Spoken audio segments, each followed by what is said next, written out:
আসসালামু আলাইকুম ভিউয়ার্স, আজকের আমি আসলাম আপনাদের জন্য দুই ধরনের ভর্তা রেসিপি নিয়ে। আজকের আমি দুই ধরনের ভর্তা বানিয়ে দেখাবো, মিষ্টি কুমড়ার ভর্তা আর লাউ শাক। লাউ শাকের ভর্তা আপনারা বাসায় এটা অল্পতেই তৈরি করতে পারবেন, দেখবেন যে খেতে অসাধারণ লাগে।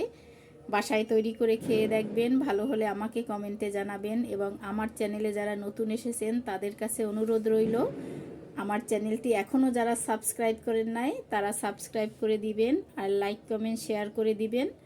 আর ফেসবুক পেজ থেকে যারা দেখছেন তারা লাইক কমেন্ট শেয়ার করে আমার পেজটি ফলো করে দিবেন। আমি এখানে কিছুটা লাউ পাতা নিয়ে নিয়েছি, আর এখানে দেখেন আমি ডাঁটাটা কিন্তু নেই, শুধু পাতাটা নিয়ে নিয়েছি। আমি কিছুটা পাতা নিয়ে আমি ভালো করে ধুয়ে নিয়েছি পরিষ্কার করে। এখন আমি পাতাগুলো আমি ছোট্ট ছোট্ট করে টুকরো করে কেটে নিচ্ছি। কেটে না নিলেও চলে, তারপরও কেটে নিলে একটু ভালো হয়। তো আমি ছোট্ট ছোট্ট করে এইভাবে কেটে নিচ্ছি। এটা বেশি কম আপনারা যে যতটুকু তৈরি করেন ততটুকু পাতা নিয়ে নেবেন।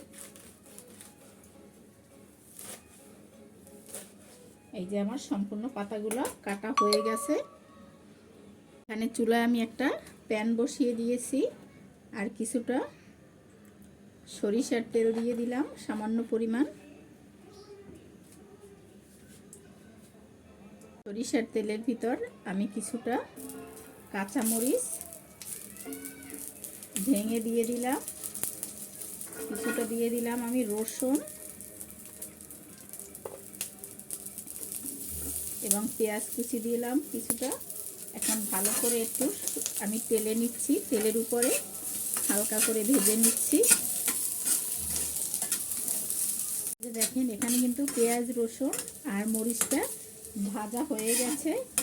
আমি এখন সম্পূর্ণটা উঠিয়ে নিচ্ছি ফ্রাই প্যান থেকে।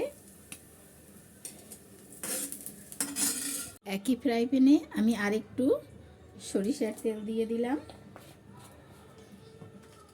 দিয়ে আমি এখানে মিষ্টি কুমড়া এরকমের ছোট্ট ছোট্ট করে কেটে নিয়েছি এক বাটি, সেই মিষ্টি কুমড়াটা দিয়ে দিলাম, আর সাথে সামান্য পরিমাণ লবণ দিয়ে দিলাম। এখন মিষ্টি কুমড়াটা আমি ভালো করে একটু তেলের সাথে সেদ্ধ করে নেব।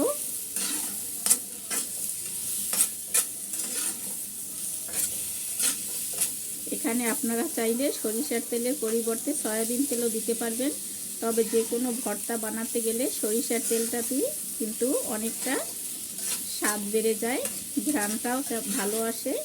তো চেষ্টা করবেন সরিষার তেল দিয়েই এই ভর্তাটা তৈরি করার জন্য। আমি আজকের আপনাদের দুই ধরনের ভর্তা তৈরি করে দেখাবো, মিষ্টি কুমড়ার ভর্তা আর লাউ শাকের ভর্তা। এই ভর্তাগুলো দিয়ে পেট ভরে ভাত খাওয়া যায়, আপনারা বাসায় এভাবে তৈরি করে খেয়ে দেখবেন। তা আমি সম্পূর্ণ মিষ্টি কুমড়াটা একটু তেলের উপর ফ্রাই করে নিচ্ছি। দেখেন এখানে মিষ্টি কুমড়াগুলো সেদ্ধ হয়ে গেছে। আমি এখন ফ্রাই প্যান থেকে চুলাটা অফ করে দিচ্ছি, আর ফ্রাই প্যান থেকে আমি তুলে নিচ্ছি মিষ্টি কুমড়োগুলো।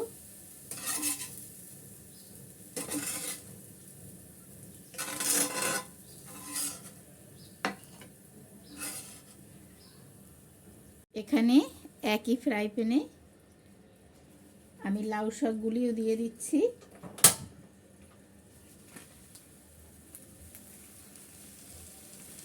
লাউ শাকটা আমি এখানে কোনো তেল ছাড়াই সেদ্ধ করে নিচ্ছি।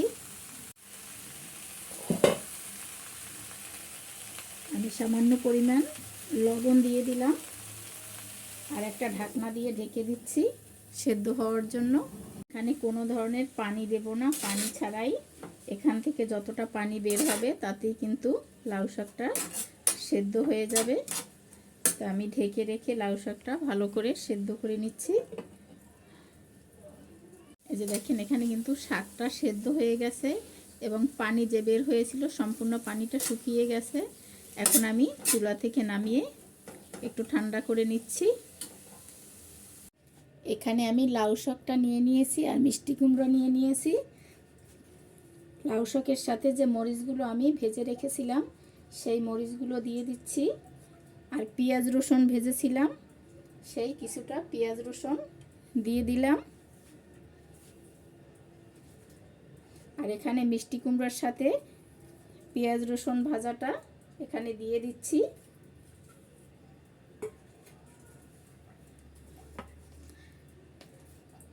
আর এখানে আমি শুকনো মরিচের গুঁড়াটা দিয়ে দিলাম 1.5 চামচ।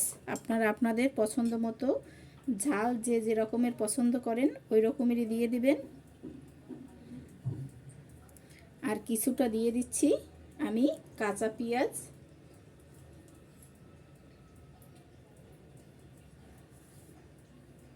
লবণটা আপনারা চেক করে দেবেন, কারণ লবণটা আমি যখন মিষ্টি কুমড়া এবং লাউ শাক ভাজি করেছিলাম তখন লবণ কিছুটা দিয়ে দিয়েছি। লবণটা আপনারা আপনাদের পছন্দ মতো দিয়ে নেবেন। এখন এখানে সম্পূর্ণ মিষ্টি কুমড়াটা আর আমি যে রসুন আর পেঁয়াজ রেখেছিলাম সম্পূর্ণ হাত দিয়ে একটু ডলে ডলে আমি মেখে নিচ্ছি। আমি পাত্রটা চেঞ্জ করে নিচ্ছি। সম্পূর্ণ হাত দিয়ে ডলি ভর্তা হয়ে যাবে, কারণ এটা ভালো করে সেদ্ধ হয়ে গেছে। এখানে পাটাতে না পিষলেও চলবে, হাত দিয়েই ভর্তা করে নেওয়া যাবে। তো আমি হাত দিয়ে সম্পূর্ণ ডলে ডলে ভর্তা করে নিচ্ছি। এই যে দেখেন এখানে মিষ্টি কুমড়ার ভর্তাটা হয়ে গেছে আমার। আপনারা এটা চাইলে আপনারা পাটায়ও পিষে নিতে পারেন। আমি হাত দিয়েই সম্পূর্ণ ভর্তাটা তৈরি করে নিলাম, কারণ এখানে মিষ্টি কুমড়াটা যখন আমরা তেলে ভাজি তখন কিন্তু খুবই নরম হয়ে যায়। পাটাতে পেশার দরকার হয় না, হাত দিয়েই ভর্তাটা তৈরি করা যায়। তারপর আপনাদের যদি পাটা দিয়ে বাটতে ইচ্ছা করে তো পাটা দিয়ে বেটে নেবেন। এটা কিন্তু খেতে অসাধারণ হয়। এই মিষ্টি কুমড়ার ভর্তাটা আপনারা বাসায় তৈরি করে খেয়ে দেখবেন, ভালো হলে আমাকে কমেন্টে জানাবেন। এখানে যে আমি লাউ পাতা সেদ্ধ করে রেখেছি সেই লাউ পাতা, কাঁচামরিচ এবং ভাজা পেঁয়াজ রসুন আমি একাত্রে পাটাতে একটু শিলপাটাতে বেটে নেব। আপনারা চাইলে ব্লেন্ডার জারেও ব্লেন্ড করে নিতে পারবেন। তো আমি এটা পাটাতে বেটে তারপর আপনাদের দেখাচ্ছি। এই যে দেখেন এখানে আমি সম্পূর্ণটা বেটে নিয়েছি। আমি এখানে আরও সামান্য পরিমাণ লবণ, 1 চামচের মতো মরিচের গুঁড়া, শুকনো মরিচের গুঁড়া আপনারা যে যতটা ঝাল পছন্দ করবেন অতটাই দিবেন। আর দিয়ে দিলাম এখানে আমি সরিষার তেল। এখন আমি এটা হাত দিয়ে ভালো করে মেখে নিচ্ছি।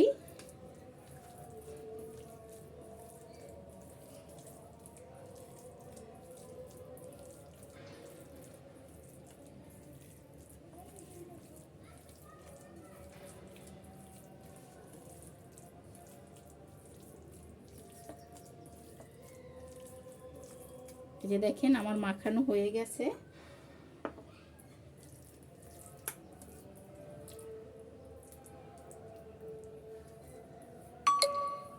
রেডি হয়ে গেল আমার লাউ শাকের ভর্তা।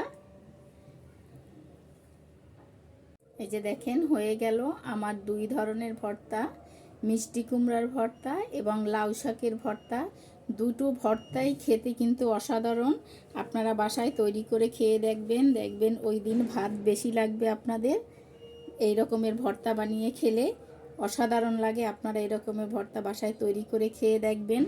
যদি ভালো লাগে আমাকে কমেন্টে জানাবেন এবং আমার চ্যানেলটি সাপোর্ট করার জন্য লাইক কমেন্ট শেয়ার করে সাবস্ক্রাইব করে পাশের বেল আইকনটি ক্লিক করে দিবেন।